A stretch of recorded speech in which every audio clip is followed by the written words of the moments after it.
Israel को ना इंसानियत ना आलमी कवानीन की परवाह, गाजा में फिर बर्बरी है। 24 घंटे में अस्पताल, मस्जिद के बाद एक और अस्पताल निशाना। इसराइली फिजाइया की अलकुद्स अस्पताल के अतराफ बमबारी। फलस्तीनी वजारत सेहत की 324 अफराद के जख्मी होने की तस्दीक। 28 की हालत तशवीशनाक, दीगर इलाकों पर भी बमबारी। शहादतों का खदशा। गाजा में बमबारी से अब तक 3,500 फलस्तीनी शहीद, 13,000 से जायद जख्मी। गुज़श्ता रात अस्पताल पर हमले से 500 अफराद शहीद हुए थे।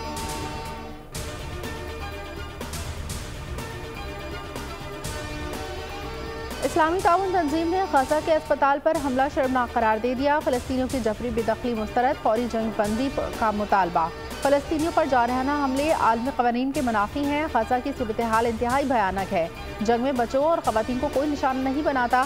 शहरियों को तमाम सहूलियात फराहम की जाएँ। OIC इजलास का एलामिया जारी। ईरान का इसराइली सफीरों को मुल्क बदर करने का मुतालबा। ईरानी वज़ीर ख़ारजा ने कहा कि इस्लामी ममालिक इसराइल पर पाबंदी लगाएं।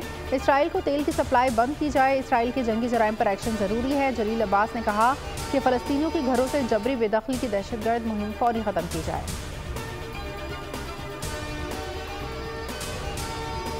जंगी जराइम पर इसराइल से जवाब मांगा जाए। फ़लस्तीनी सदर महमूद अब्बास का मुतालबा। गाजा के लोगों की जबरी बेदखली रेड लाइन है।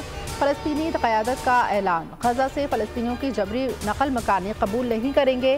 फ़लस्तीनियों के इनखला की रेड लाइन को पार नहीं होने देंगे। फ़लस्तीनी क़यादत का राम अल्लाह में इजलास के बाद एलामिया जारी।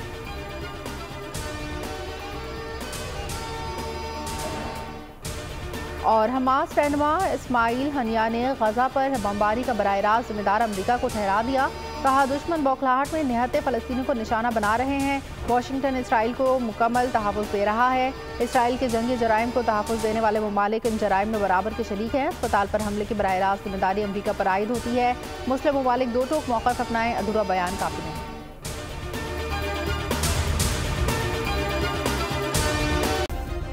सब्सक्राइब करें और बेल दबाएं ताकि कोई खबर रह न जाए।